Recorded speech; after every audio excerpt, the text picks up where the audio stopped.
Hey guys, Natasha Tessier here. Have you always wanted to move to Houston and are you considering new construction? Today, I wanted to go over how you can save a ton of money buying new construction at certain times of year and using certain tips that have saved my buyers hundreds of thousands of dollars over all the homes that I've sold. So let's go into it.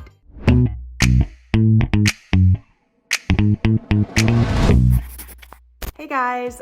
How's it going? Natasha Tessier here. Glad to see you again. Would love for you to hit the subscribe button, ring the bell. That'll tell you anytime I do a video. We're doing a couple videos a week now, lots of neighborhood tours, informational videos like this one, and so much more. Today, I wanted to go over how you can get great deals and save a ton of money, specifically with new construction. I wanted to kind of explain everything about new construction. So here we go. Okay, so the first thing with new construction, the main thing that it's gonna come down to is price point. So the low price point in the city of Houston is gonna be around 200 to 300,000, 350 maybe. And those are kind of your track home builders. There's not a lot of customization. The reason they are able to keep those price points so low is because they don't have a ton of selection. So you might have 3 countertops to pick from, or they may not even let you select. Some of the lower end builders that keep the price way down, there's no selections. They've gone through, they have a design team, and they have like 4 different packages, and they rotate those packages through, and you can pick a package, or sometimes it's already picked for you, depending on if you're building or you're buying an inventory home. And then if you move up into say the 400 to 800, you're gonna get semi-custom there. So with that, you're gonna get a lot of options usually. So you might be able to pick out if you're building from scratch. So let's go back there.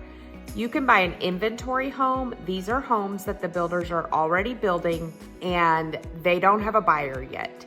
So they're building these homes and the selections are mostly made. Sometimes I can catch them on the tail end and my buyers can go in and pick the flooring and things that aren't in yet.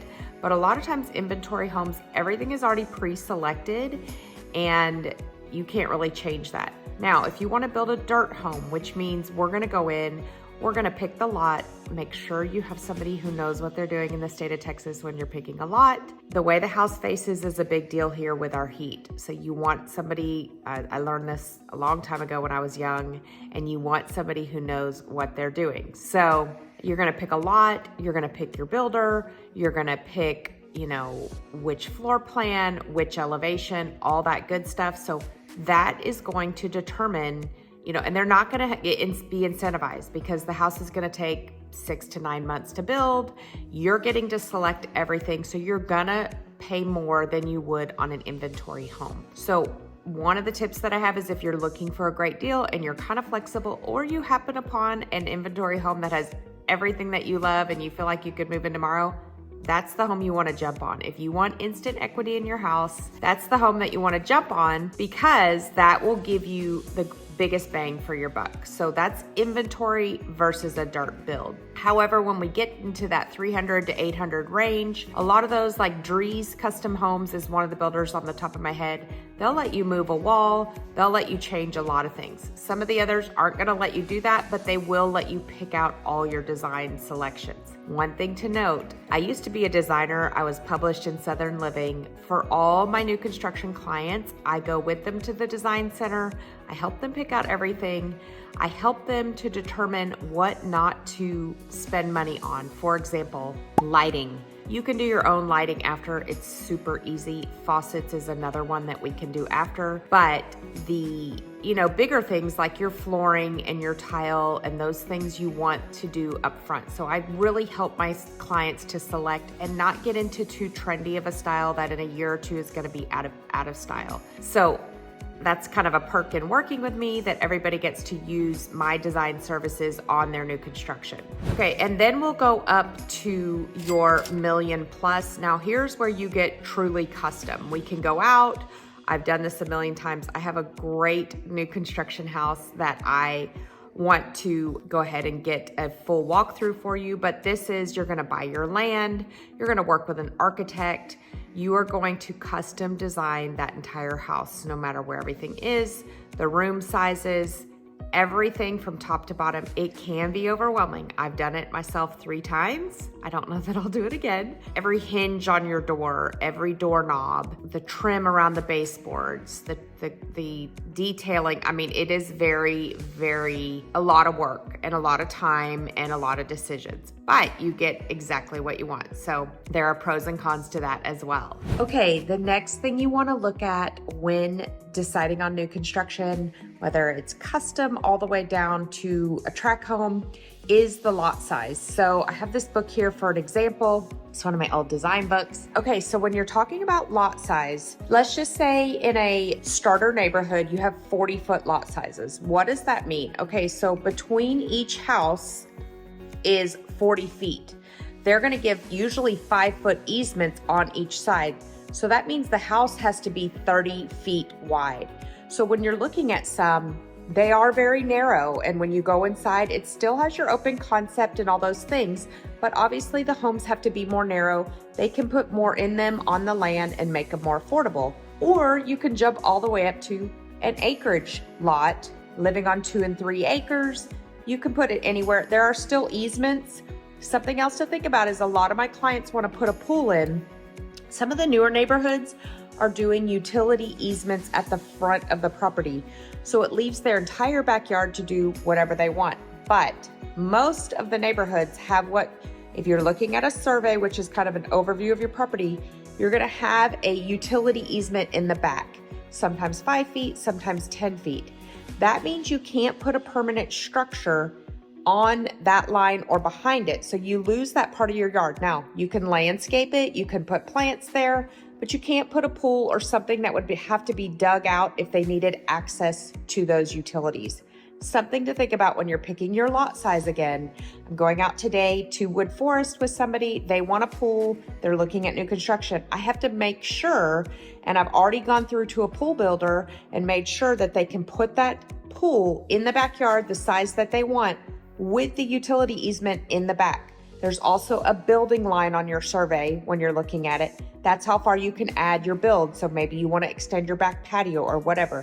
That's the build line. So you need to pay attention to those, and that's how you come up with the lot size. And a lot of it determines the price because land is more expensive. So obviously 2 acres is going to be a lot more expensive than building on a 40-foot lot. Okay, so we've gone through that. A lot of people are asking, but how do I get the best deal? I am gonna go over that towards the end of the video. Stay tuned. I would love for you to hear some of the deals that I am getting right now for my clients. It's been great. So the next thing is we're gonna talk about different elevations. An elevation is basically the exterior of your home. That can be brick, that can be siding, that can be stone. Does it have 2 dormers up top? What kind of roof line?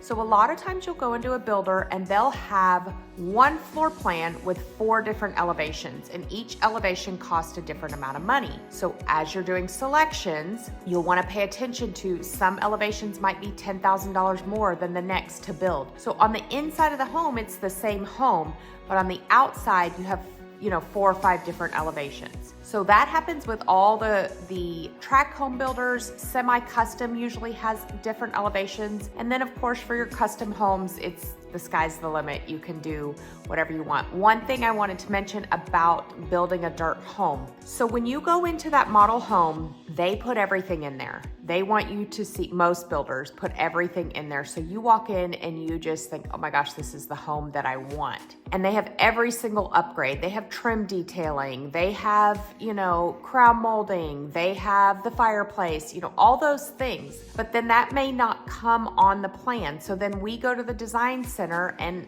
a lot of my clients end up spending a lot more because it's hard to say no to your favorite floors or whatever. I mean, it's hard to, when you're building that dream home, to not overspend. So they may say, we're going to give you $20,000 at the design center. Well, that goes away really, really fast.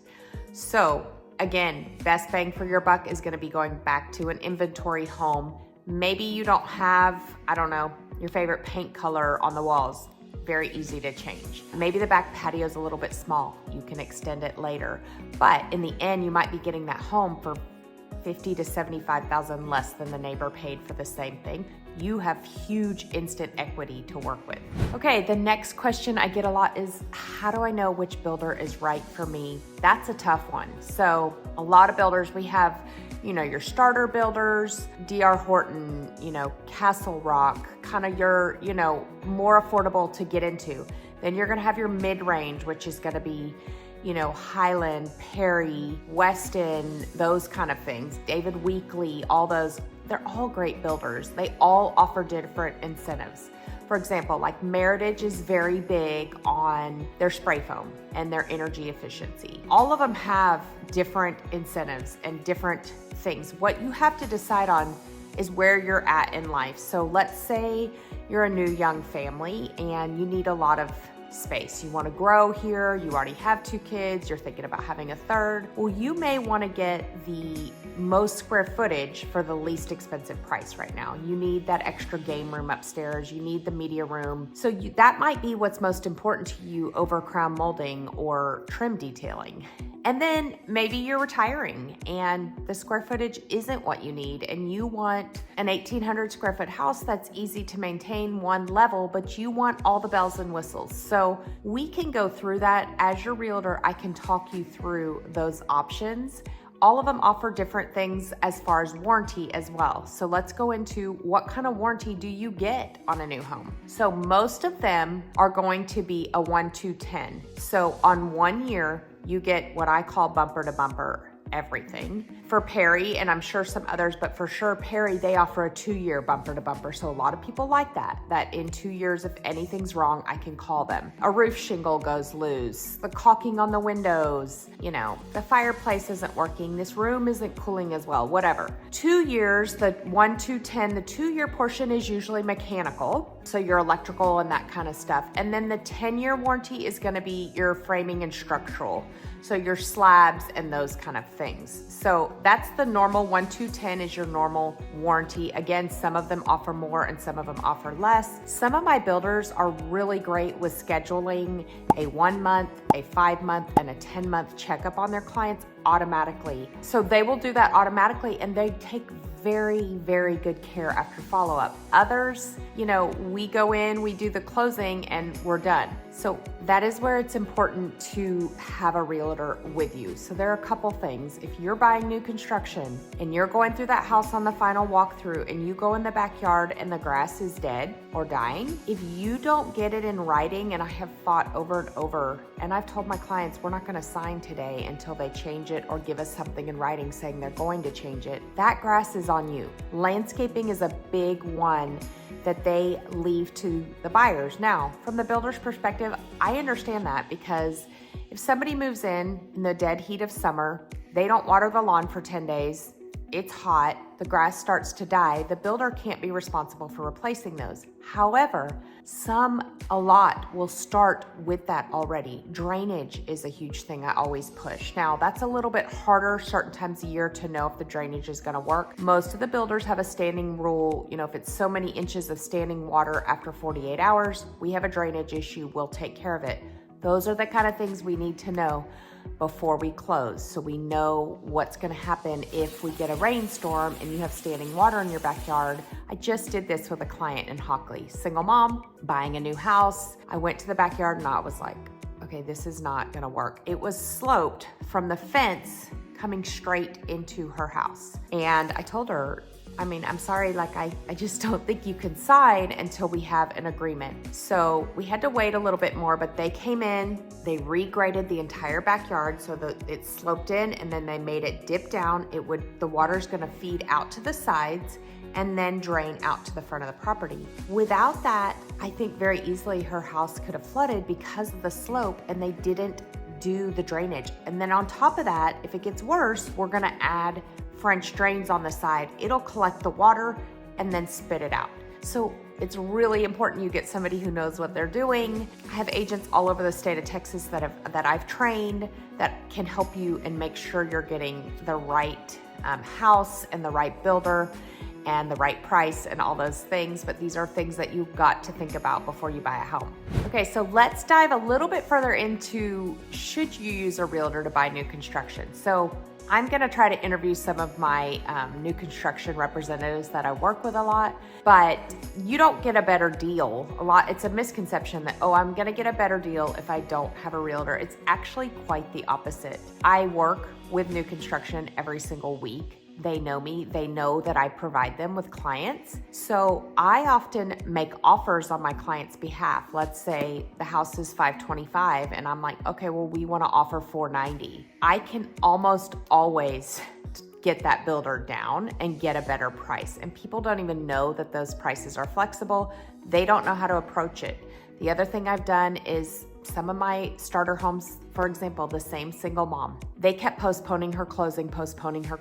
There was some hangups. And I finally went to the manager above the sales rep and I said, we have to do something for her. Like we can't, not do this. And she was paying a little bit more than a builder down the street because the finishes were a little bit nicer. I took her to ones down the street and she's like, no, I don't like the finishes. I get it. But those down the street that were a little lower end builders were including garage door openers, sprinkler front and back, different things, and this builder wasn't. And so I spoke to the manager and I got her the following. They were not in her contract. We were about to close, but we kept getting postponed. I got her garage door openers, super easy, but what a pain for a single mom to have to do. I got her front and back sprinklers, so they are gonna have to resod the entire yard and put the sprinklers in. And then the other thing I got her, because that drainage, was gutters all the way around the house. And she got a refrigerator. So I fight for my clients. There are ways to work around. Blinds in the bedrooms is another thing, mini blinds. I mean, there's all sorts of ways to negotiate and these builders will work with you. Now, there are times a few years ago when that was the price and that was it. I could get a little bit, but right now, as I'm filming this, we are getting ready to be at the end of the builders' fiscal years. Most of them are in December. However, some are in March, some are in June. So it's important to have a realtor who knows that. But if we can get in there at their end of the fiscal year, I have so many clients coming in town to get these deals that are going to happen in November and December, especially as I'm filming this in 2023. We have high interest rates. My builders are desperate. I am able to get huge, huge savings. I'm talking 40, 50, sometimes 75,000 off the actual price of the house. So right now is a great time if you've been waiting to get in because they want to close all those out before December 31st, 2023. All right, guys, it's time for you to hit the subscribe button. Love to get to know you. Comment right now. Tell me how this video is helping, how else I can help. Love to get to know you. Next question I get asked a lot by clients is, should I do a home inspection on new construction? Yes, 100%. You should do a home inspection. So if you're building from dirt, I always recommend a 3-point inspection. You want to get an outside, unbiased. They're going to tell you at the building office, oh, we do 22-point inspections. I have found brand new windows with blown seals on almost every build. It gets installed wrong, it gets transported wrong. The argon gas is already leaking. That's a big deal. A lot of times they'll forget a damper clamp on your gas fireplace. That's a big deal. I mean, there's all these things that a home inspection can save you from. Now, if you're building from dirt, you want to do a 3-point home inspection. So the first one would be pre-slab. They're going to go out right before they pour the slab, test the post-tension, make sure everything looks right before they pour the slab. The second one is going to be your mechanical inspection. That is going to be right before all the insulation goes in. They're going to go out, check the electrical, check the plumbing, because once the insulation and the walls go up, it's really hard to check that. So you want to make sure that is all to code and done correctly and pipes are going the right way. And then of course your third and final inspection, this would be one that you would do on an inventory home or a pre-owned home or a new construction home. So how this works is, when you go to buy a home, you usually just put the earnest money down and then you kind of wait. Of course, if you're doing a custom build, we go to the design center, we pick all that out. That can be time consuming. But if you're buying an inventory home or one that's mostly done, you put your earnest money down with the builder. It is usually non-refundable. There's only a few builders that is refundable for. I have been able to get it back in certain circumstances, but it's usually non-refundable. So You put that down and then you wait. About a week before closing, we will do an initial walkthrough. On that walkthrough, I'm gonna go with you.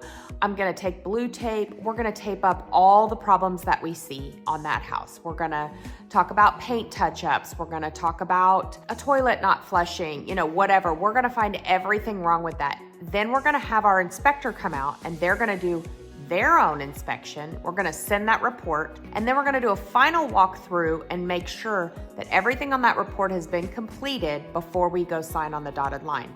You want to have that third-party inspection. Sometimes the AC isn't cooling correctly. I mean, there's sometimes really big, that's not a perfect science. So you don't want to buy your brand new house and move into it. Some people will do a inspection at the 10-month mark. So right before their 1 year bumper to bumper warranty ends, they can go back to the builder and say, okay, these are all the things I want fixed before it ends. Either way, both timing is good. Some do both, but definitely want a private, unbiased, third-party home inspection. I have great inspectors that will go out and they will inspect the home, and it's gonna save you a lot of time, a lot of headache, and a lot of money in the end. Okay, so the part that everybody has been waiting for, how am I going to get the best deal right now? So as I said, we are filming this November 2023, and it is the end of the fiscal year, and the rates are high and the market is low. So we are getting huge savings. So some of the builders have different approaches. Some will just go ahead and automatically lower their price. Most won't. Most will keep it a little inflated, and then we go in with an offer. So I'm gonna go in, I'm gonna run comps, especially what's been selling this fall, September, October, because it's way down. I'm gonna figure out what the houses are going for and say to that builder, this is all we're willing to give you right now. Take it or leave it. And most of them are gonna take it because they want to get rid of these homes. Today, we are going to see some Perry and some Highland, and we are gonna negotiate. If they like one, I'm gonna negotiate on their behalf and get them the best deal I can possibly get them, and I guarantee they're gonna have some instant equity in this house. Okay, so the other thing we can talk about is all the lender buydowns. A lot of builders will have their own private lender that they work with, and they are offering 2-1 buydowns, which means for the first year, it's gonna be 2% below the prime, and then for the second year, it's gonna be 1% below. So let's say we're at 7.5. For the first year, it would be 5.5, and for the second year, it would be 6.5. Now the goal is in that time to refinance if it goes back down to 5. The rule of thumb that I've been told, if it's least 2%, then it's worth paying for the refinance. However, like yesterday, I was in a new construction home. They are buying down because these lenders do so much work with the builders, and even some of the private lenders are doing this. They are buying down the rates. So yesterday, they were offering 4.95 for a 30-year fixed with no closing cost, or they were offering 5.125 with 10,000 in closing cost. It was totally up to the buyer. The 4.95 versus the 5.125 was about $60 a month in savings. However, if you take the 10 grand, you don't have to bring that 10 grand to the closing table. It kind of depends on how long you want to be in the home, all that stuff. Even on my non-new construction, the sellers are offering buy downs, which means they can give you $20,000 to buy down the rate. So there's so many good deals happening right now. I know it seems, and I'm not a pushy salesperson. I think most people can get that from my personality, but I know it seems like a terrible time to buy, but there's really great pricing and great incentives. And then the willingness of the builders, lenders to buy down, or a private lender to buy that down. I always say go for 2 lenders. Always compare, always put them up against each other. They're gonna give you the best deal they can possibly give you. The other thing these builders are doing is offering $20,000 in incentives, or $40,000, whatever that number is, and then you can use it. If you're a cash buyer, the $20,000 can come off the house. If you're financing, it can come for the buy down or in closing costs. They're kind of being flexible on how you can use that. Again, This will not always be the case. It's just right now, everybody's highly incentivized because the market is not great. The absolute best deal you can get is, like I said, an inventory move-in ready home. Now, you're not gonna be able to make changes except till after you buy, but there are so many homes sitting on the market that I've even gotten 100,000 below what they were selling for a year ago. So if you can find an inventory home that you love and you want a good investment, now's the time to do it. I hope this video was helpful. I love helping you guys days, nights, weekends. You can reach out anytime. I know there are other YouTubers. One of them does not have his license. If you read his YouTube below, it says not licensed in the state of Texas. Another one runs a huge team. So for me, it's just me and Megan, my assistant, and Rhonda, my showing assistant. Very small, obviously extremely honest people. And we would love to help you with your move to Texas or your upgrade or your downgrade. Either way, we'd love to help you. Have a blessed day.